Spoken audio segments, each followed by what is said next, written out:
Manusia itu punya sifat marah, harus ada orang yang bisa mengambil dalam posisi di tengah-tengah, maka dia akan menjadi pemberani, ya kan? Tapi kalau berlebihan menjadi ngawur, kalau marah itu berlebihan. Tapi kalau kurang menjadi minder. Jadi sifat marah itu harus ada. Kemarin kan di dalilnya apa? Asyidda'u 'alal kufari ruhama'u bainahum. Orang mukmin itu bisa keras terhadap orang kafir, tapi juga lembut terhadap mukmin. Ngambil di tengah-tengah, Pak. Lalu kalau marah terus, orang kafir dengan orang kafir marah, dengan orang mukmin marah. Lalu kalau terlalu lembut, nggak bisa marah, habis juga. Tetap ngambil porsi di tengah-tengah. Sama, Pak, ketika kita misalkan mendidik anak, itu harus bisa dua-duanya. Diambil tengah, kalau keliru ya marah, kalau dia benar ya musamahah. Kalau pengen benar, orang tua yang nggak pernah marah sama sekali, itu juga keliru. Kalau anak keliru kok nggak marah, ya wes kono sakarepmu wes kono. Sepenting gue seneng, gak masalah. Harus di kondisi marah ya marah. Tapi kondisi dia tidak harus marah, itu nggak harus marah, gitu maksudnya. Itu harus ada kondisi tertentu. Maka harus ada sifat tegas dan ada sifat lembut. Misalkan ini ada ngaji gini, rawame ini, wah Ustaz Miwah ngobrol sendiri. Ustaz ngobrol sendiri, Pak Dodi ngobrol sendiri, Pak Ustaz Taufik malah mainan HP, nggak marah, masalah. Kalau perlu tinggal pergi, gurunya ya itu cocok. Malah biarin aja lah, sepenting duduk di majelis ilmu daripada di pasar, ya masalah, ya kan? Makanya ada kasus ST terus. Maka kadang-kadang kita itu bingung, Mbak. Kalau kita membenarkan semua salah, tapi menyalahkan semua juga salah. Di tempatnya ngaji, udah ya duduk manis mendengarkan pengajian, ya enggak? Terus dia jualan es, benar kok enggak? Mungkin benar menurut pendapat yang lain, tapi mungkin bisa salah menurut yang lain.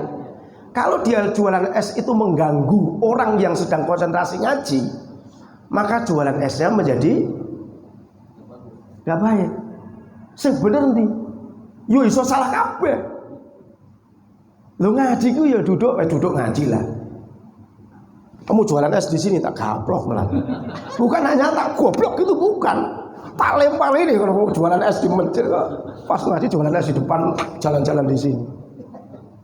Bukan hanya tak goblok-goblokin paling kamu. Ya tapi itu kan dalilnya, mau gua aja kalau terserah aja saya.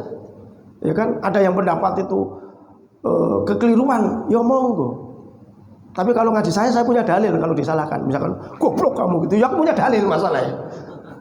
Tapi pasti dikecam. Untuk Mas Soman nggak terkenal jadi biasa aja. Masalah. Lu ngaji itu juga duduk, Pak. Duduk ngaji dengerin. Malam bawa es, ya monggo aja lah, itu urusannya soal. Tapi bisa aja benar dengan alasan, oh dia karena perlu, keluarganya itu udah laparan semua. Iya kalau memang benar kelaparan semua, benar-benar kelaparan enggak hari itu. Ada hadis kan, ada hadis yang mengatakan, pokoknya hambaku sedang apa itu, sedang tasbih. Hambaku sedang apa, sedang zikir. Apa yang disebut hambaku itu tadi sedang kumpul. Hamba-hambamu itu adalah dia menceritakan tentang surga, kemudian dia meminta surga. Apakah dia tahu surga? Tidak. Gitu kan? Terus apalagi hamba-hambaku? Malaikat ditanya oleh Allah, hamba-hambaku sedang menyebut-nyebut tentang neraka yang kau siapkan bagi orang-orang yang tidak taat. Apakah dia tahu tentang neraka? Tidak. Terus apalagi? Dia memuji-mujimu ya Allah, membaca tasbih, membaca istighfar kepadamu. Apakah dia tahu tentang saya? Tidak. Apalagi? Dia menyebut Rasulmu, dia menyanjung Rasulmu, dia pengen mengikuti jejak Rasulmu. Apakah dia mengenal Rasul nabinya? Belum pernah ketemu. Kalau begitu, ampuni mereka semua, ya kan? Kemudian ada malaikat yang protes. Kan ada yang protes malaikat. Karena nggak nerima Pak.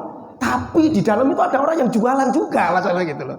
Di dalam itu ada orang yang cuma duduk pengen nunggu temennya. Yang ada yang duduk pengen apa ya? Pengen ikut makan suguhan dari pengajian. Rasulullah akhirnya mengatakan apa? Hum qaumun la yashqa jalisu. Mereka semua itu adalah kaum yang ketika siapapun duduk bersama mereka tidak akan celaka. Alias apa? Alias yo ikut, yang jualan pun ikut bagus sebetulnya. Tapi yo nek dinilai dari kita tasawuf, ya ora apik Pak masalahnya. Tetap salah kalau pakai pedoman ini kan salah. Lo ngaji gitu. Untuk dengarkan ilmu, konsentrasi, yang konsentrasi aja udah lupa ini masalahnya kan. Apalagi yang sambil jualan. Wah ini nanti di-upload jadi rame nih masalahnya nih. Ini udah siap-siap di TikTok ini masalahnya. Wah sempat begitu. Nah, ya, ayo bisa jadi salah semuanya, ya bisa jadi benar salah satu. Tapi apakah engkau itu rela dirimu ngaji dengan cara konsentrasi dengan itu? Coba saya pengen tanya, adakah ketika orang jualan lewat di depan orang yang ngaji, kemudian dia ngaji tadi merasa terganggu, terus gimana caranya? Dosa apa enggak? Ya dia akan mengatakan kurang ajar kamu tukang jualan kan gitu. Beda dengan yang orang kehausan mau keluar nggak bisa, kemudian depan lewat es teh, alhamdulillah bawa duit lagi. Yang satu kurang ajar, yang satu alhamdulillah. Terus yang benar yang mana? Ya karena udah terkenal jadinya menjadi masalah. Tapi masalahnya goblok gitunya. Ya. Tapi kalau saya kan misalkan goblok kamu, ya karena jengkel apa? Terganggu kamu. Aku ngaji bener-bener pengen dengerin lewat di depan saya lagi. Umpama kan bisa jadi situasi benar dan salah itu menurut masing-masing orang. Tapi masyarakat itu karena nggak pernah ngaji tasawuf, jadi nggak ngerti yang salah dan benar. Kan gitu kan? Netizen. Makanya nggak usah jadi orang terkenal.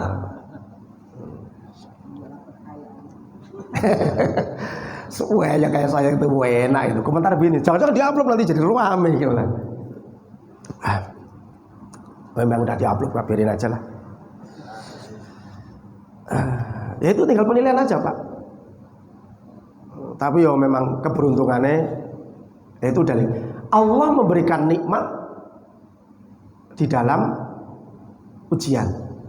Di kitab ini Syarh Hikam besok kayaknya itu bab yang kemarin itu terusannya kayaknya gitu. Kadang Allah memberikan nikmat disimpan di dalam bencana, tapi terkadang Allah menyimpan bencana madorot itu di dalam kenikmatan. Sama itu bagi kiainya itu, ustadznya itu bencana, ya kan? Tapi dia di dalam pengajian nikmat nggak? Didengerin orang. Saya yakin itu dapat amplop juga habis itu umpama.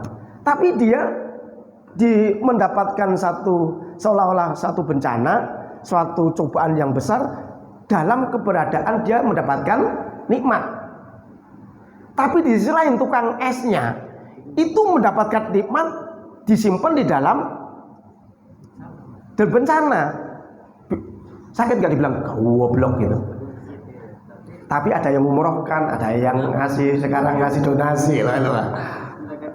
Pak Misbah juga mau kalau gitu mah silakan saya dicaci, tapi dapat duit ratusan juta gitu kan.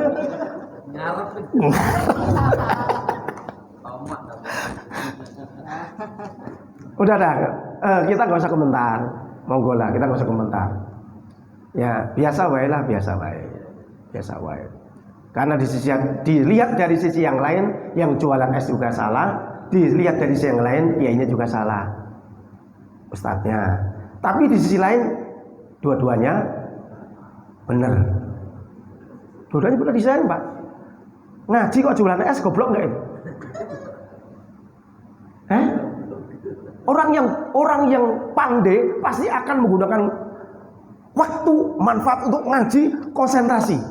Bahkan di sampingnya ada cewek cantik, dia akan lupakan itu. Kalau untuk ngaji, apalagi cuma dagang.